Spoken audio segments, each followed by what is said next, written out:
Hello friends, in this video we will talk about W.H. Auden, one of the writer of modern age. We are discussing the writers of modern age and this is our second video on W.H. Auden. So please watch my last video so that you can understand W.H. Auden better. Let's talk about W.H. Auden. Quick revision कर लेते हैं. First, Dog Beneath the Skin, The Ascent of F6 and On the Frontier. ये तीनों work इन्होंने Christopher इसरवुड के साथ मिलके लिखे थे, तो आपको ये याद रखना है. He wrote a book called Psychology and Art Today. Psychology and Art Today. और कल की वीडियो में हमने डिस्कस किया था इनका फेमस वर्क W.H. ऑडन का फ्यूनरल ब्लूज, और सबटाइटल है इसका स्टॉप ऑल द क्लॉक्स, और मैसेज है ग्रीफ एंड आइसोलेशन. ओके, तो ये आपको याद रखना है. इसका हमने कल बहुत ही डिटेल में किया है क्योंकि इम्पॉर्टेंट है ये. And this poem is an elegy. ये एक दुख भरी जो पोएम है, sad and focus on the earth, and blues का मतलब होता है sadness and type of music है ये. फ्यूनरल का मतलब आपको पता ही है, डेथ, ए फेयरवेल होता है फ्यूनरल किसी को देना. एंड आज हम करेंगे Musée dash Beaux art.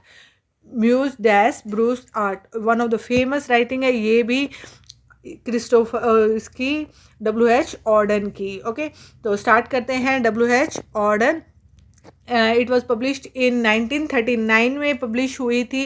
And इसका फ्रेंच में ये जो नाम है ये फ्रेंच में दिया गया है बच्चों, और इसका जो नाम है French for museum of fine arts. Museum of fine arts को फ्रेंच में क्या बोलते हैं? म्यूज डैश ब्रूस आर्ट्स. ओके, तो museum of arts. And it is 23 line poem. तो ये पोएम कितने का है? 23 लाइन्स में लिखा गया है, वर्स फॉर्म में है, आपको याद रखना है. And in this poem he offers his personal experience.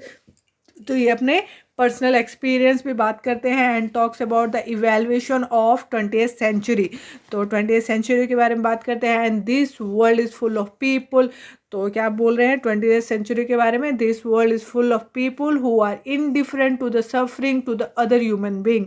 तो ये ऐसी सदी है जिसमें लोगों को कोई फ़र्क नहीं पड़ता कि दूसरे के साथ क्या हो रहा है, दूसरा किस मनोस्थिति से गुज़र रहा है या किस फिज़िकल उससे टॉर्चरिंग से गुज़र रहा है, किसी चीज़ से फ़र्क नहीं पड़ता. उनके आसपास दूसरे के साथ कुछ भी हो, अपने से मतलब रखने वाली दुनिया है. कौन सी? 20th सेंचुरी की. If we see anybody in pain it hardly moves us. तो किसी को हम दुख में देखते हैं तो उससे हमारे कोई भी फ़र्क नहीं पड़ रहा. ही begin the poem by talking about the great painter. Specially he says that this painter understand the suffering of the people. तो ये जो पोएम उन्होंने शुरू किया उस किसके बारे में बात कर रहे हैं? ग्रेट पेंटर्स की बात कर रहे हैं. ही says that this painters understood the suffering of the people. तो ये जो पेंटर्स है वो समझते हैं लोगों की सफरिंग, लोगों के दुख को. And they use to present the suffering in their work. और उनके जो तकलीफ़ें हैं वो किस में दर्शाते हैं? वो लोग अपनी पेंटिंग्स में दिखाते हैं. और कोई भी चीज़ ऐसे तो बनती नहीं है बच्चों, अपने मन में उसके बारे में अगर कुछ हो तभी हम किसी पेपर पे उस चीज़ को उतार पाते हैं. तो वही पेंटर भी कहना चाह रहा है, W.H. ऑडन भी कहना चाह रहे हैं कि कैसे पेंटर्स ही है जो समझते हैं, और आज का जो मानव है वो नहीं समझ रहा कि दूसरे की तकलीफ़ क्या है. He says that how this painters use to paint everyday activities. कैसे वो हर दिन की रोज की एक्टिविटीज़ पेंट कर देते हैं. And Musée des Beaux Art is a museum. ये क्या है? एक म्यूजियम है which W.H. Auden visited. And then he is able to see the poems of so many writers. तो ये वहाँ पे गए थे म्यूजियम ऑफ फाइन आर्ट्स में, जो French name Musée des Beaux Arts. And वहाँ पे इन्होंने देखा, पोएम्स देखे, सो मेनी राइट, बहुत सारे राइटर्स के. And on the basis of those poem ही started to write this poetry. और उन्हीं पोएम को लेकर इन्होंने अपनी एक पोएट्री लिखनी शुरू करी. And he is talking about this painting people eat drink and enjoy. Dog continue to live their life usual. Children continue to play unconcern. तो किसी को किसी से मतलब नहीं है, अपना अपना जी रहे हैं सब, लोग। And even on one hand we see Christ who is crucified. तो एक जगह देख रहे हैं कि क्रिस्ट जो है वो उनको क्रूसिफाइड किया गया है। And on the other hand we have all the people who indulge in the daily activities. और दूसरी तरफ लोग अपने ही अपनी डेली की काम में, डेली की व्यस्तता में, डेली जीवन अपने हिसाब से जी रहे हैं। किसी को फ़र्क नहीं पड़ता कि अरे क्रिस्ट को क्रूसिफाइड किया गया है। And they hardly feel bad about the death of the Christ. बल्कि उनको जो क्रिस्ट है उनकी डेथ से भी कोई फ़र्क नहीं पड़ा, वो अपनी जो डेली की एक्टिविटीज़ है उसमें लगे हुए हैं। तो ये कहना चाह रहे हैं कि किसी को किसी से भी मतलब नहीं है। And this general indifference is brought by to painting of Bruegel. तो ये जो जनरल इनडिफरेंस है वो किसने दिखाया? Brought by Bruegel. And first one is depicting the birth of Christ. तो फर्स्ट वन क्या दिखा रहा है? जो बर्थ हुआ था क्रिस्ट का उसका। And other one is depicting the crucifixion. और दूसरी तरफ क्या दिखाया जा रहा है? क्रूसिफिकेशन जीसस क्रिस्ट का। Then is also talks about another painting of Icarus. तो दूसरी पेंटिंग्स के बारे में भी बात कर रहा है इकारस की। In Greek mythology this man इकारस fell from the top of the sky. तो ग्रीक मैथोलॉजी में बोला जाता है कि जो इकारस है वो क्या है, गिर गए थे वो आसमान से। And when he was going with the wax wings, जब वो अपने मोम के, वैक्स मतलब मोम, मोम के जो विंग्स थे, उनके पंख थे, उससे वो उड़ रहे थे। He was flying in the sky, वो स्काई में घूम रहे थे। Suddenly he went near the sky, और घूमते घूमते वो सन के पास चले गए। और सन क्या है? गर्म होता है। तो वैक्स क्या है? मोम क्या है? पिघलता है। And the wings melted away. तो विंग्स क्या है? पिघल गई। And he fell down. And when he is falling down in the ocean that scene is painted by Bruegel. तो जब वो गिर रहे थे तो वो सीन किसने? ब्रूगल ने पेंट कर दिया। And the painting shows Icarus falling from the sky into the sea. तो पेंटिंग में दिखा रहा था कि इकारस ऊपर से गिर रहे हैं और सी में जाके गिर रहे हैं। And on the other hand farmers turn to see what the matter was. लेकिन फार्मरों ने एकदम देखा कि अरे क्या हुआ है। एंड सा that the boy falling from the sky. और उन्होंने देखा कि अरे एक बच्चा गिर रहा है ऊपर से। And they again went back to their work. और ये देख के बस वो अपने कामों में लग गए। किसी ने उस बच्चे को बचाने की भी कोशिश नहीं करी। And this great disaster was also observed by the crew of A ship. तो एक क्रू भी जा रहा था शिप्स का, उन्होंने भी ये चीज़ देखी। And in that ship people are watching this great disaster and nobody does anything to rescue this man।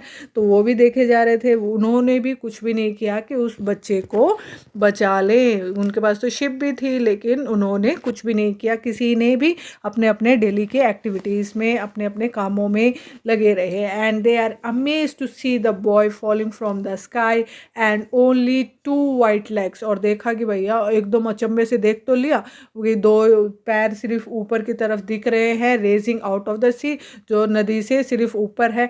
And they know that the man going to die soon. उनको दिख रहा था कि भैया मुंह नीचे है तो कैसे मरेगा ना। तो उनको दिख रहा था कि भाई जो है वो मरने वाला है। But they do not respond to the great disaster. लेकिन उनका कोई रिस्पॉन्स नहीं था, वो अपने काम को नहीं, उनको कोई फर्क नहीं पड़ रहा था उनके आसपास क्या हो रहा है। And no efforts are made to rescue the boy. तो कोई भी उनकी तरफ से कोई भी एफर्ट्स नहीं किए गए उसको बचाने के लिए, और वो मर गया।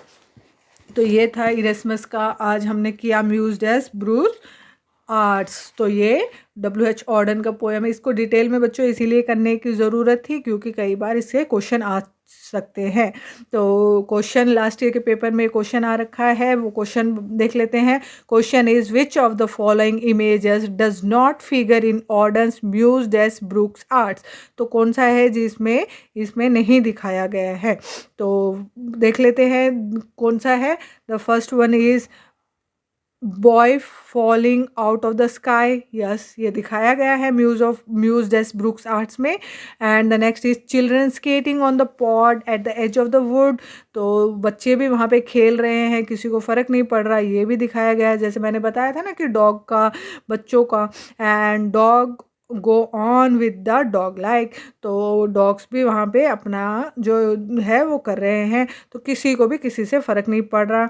And ranches of isolation and busy grief, तो ऐसा कुछ भी नहीं दिखाया गया इसमें, तो ये रॉन्ग है, बाकी ये तीनों राइट है। तो ये आपको याद रखना है, लास्ट ईयर्स के पेपर में ये क्वेश्चन आ रखा है। तो नेक्स्ट हम करेंगे आज in memory of WB east, in memory of WB ईस्ट। तो जैसे कि हमें पता है, स्टार्ट करते हैं WB ईस्ट और इनकी लाइफ से जुड़ा एक साल जो दोनों का सेम है वो देख लेते हैं। तो इट वाज पब्लिश्ड इन 1940 में पब्लिश हुआ था। In 1939 WH Auden went to America, तो 1939 में WH ऑर्डन कहाँ गए थे? अमेरिका गए थे। And in this year WB ईस्ट आई, और इसी साल WB जो ईस्ट है वो गुजर गए थे। And this poem talks about the achievements of WB East and the kind of writer he was. तो इस पोएम में दिखाया गया है उनके अचीवमेंट्स, उन्होंने जीवन में क्या पाया था उसको, एंड कैसे वो राइटर्स थे, कैसे राइटर थे वो, उसके बारे में इन्होंने बात करी है। He talks about the death of WB east and says how death of a man unnoticed both of man and nature. तो क्या बताते हैं कि कैसे एक लोगों ने नोटिस ही नहीं किया कि कोई इंसान इतना फेमस वो गुजर गया, तो कोई फ़र्क ही नहीं पड़ रहा, ना नेचर को फ़र्क पड़ रहा, ना इंसानों को फ़र्क पड़ रहा, उसके बारे में बात कर रहे हैं। In this also Auden says that the human life goes on unusual and nobody notices the death of this great poet। तो ऐसी ही उनकी लाइफ जो है वैसी ही चलती जा रही है, और कोई भी इस ग्रेट पोएट की डेथ पे कोई नोटिस ही नहीं कर रहा कि हाँ इतना ग्रेट जो पोएट है उसकी डेथ हो गई है। And in the second section में बात कर रहे हैं, ये talks about personal and compassionate address to the poet. He talks about ईस्ट अचीवमेंट्स के बारे में बात कर रहे हैं, एंड ऑल्सो टॉक्स अबाउट ईस्ट वीकनेसेस, और उनकी वीकनेस के बारे में बात कर रहे हैं। But he only focus on the achievements of the east, तो वीकनेस के बारे में ज़्यादा उन्होंने नहीं बोला, ज़्यादा उनका फोकस अचीवमेंट्स के ऊपर ही था। And the poet is died but his poetry survives his मॉर्टल body, तो बोलते हैं कि पोएट तो मर चुका है लेकिन उसकी पोइट्री जो है वो अभी भी जिंदा है और हमेशा रहेगी। ही says that WB east spend a lot of time, तो वो अपना बहुत ज़्यादा उन्होंने समय दिया था and energy for Irish nationalism, किसके लिए? आयरिश नेशनलिज्म के लिए उन्होंने अपना बहुत समय दिया था। But Ireland still remain the same, लेकिन आयरलैंड में कोई भी फ़र्क नहीं पड़ा है, उनकी कंडीशन में कोई भी फ़र्क नहीं पड़ा है। Even though he did so much for his nation, there were no change in the nation, उन्होंने इतना सब कुछ किया अपने नेशन के लिए, फिर भी कोई भी फ़र्क नहीं है इस नेशन में। Just like the condition of India today, उसमें भी कोई चेंज नहीं है। तो नेक्स्ट क्वेश्चन देख लेते हैं, लास्ट इसके पेपर में जो क्वेश्चन आ रखा था, the question is which famous elegy closes with the following lines. तो कौन सी फेमस एलिजी है जो क्लोज हुई थी इन फेमस लाइन से? तो लाइन्स बच्चों लिख लीजिए। In the desert of the heart let the healing fountain start, in the prison of his day teach the free man how to pray. तो ये था in the memory of WB ईस्ट by WH Auden, उसमें ये lines है। Lines में एक बार फिर से बोल देती हूँ, क्लोजिंग लाइन्स है। In the desert of the heart, let the healing fountain start. In the prison of his day, teach the free man how to pray. The next question is, the year 1939 proved to be a crucial year for two important writers. Identify the correct. तो कौन से दो writers हैं उनके लिए बहुत important साल था, तो आपको आइडेंटिफाई करना है चार ऑप्शंस में। तो आपको याद रखना है, WB ईस्ट died in 1939 and WH Auden left England in 1939 and went to America. The next is which of the following images is not a part of WH Auden poems in memory of WB ईस्ट। तो ये answer आप देने की कोशिश करें। कल के वीडियो में हम करेंगे सितंबर 1 1939। कल की वीडियो में हम WH ऑर्डन को कंप्लीट कर देंगे और WB ईस्ट स्टार्ट करेंगे परसों की वीडियो से। आपको मेरी वीडियोस अच्छी लगे तो प्लीज़ जल्दी से जल्दी चैनल को सब्सक्राइब कर लें। जब भी वीडियोस देखें बच्चों लाइक ज़रूर किया करें, मोटिवेशन मिलता है कि बच्चों के लिए और भी करना है। अपने कीमती समय में से इस काम के लिए समय निकालना, किसी और के लिए समय निकालना बहुत ही मुश्किल होता है, लेकिन अगर आपका प्यार मिलता रहेगा तो ऐसे ही कोई दिक्कत नहीं है, समय निकालने में वो भी निकल जाता है।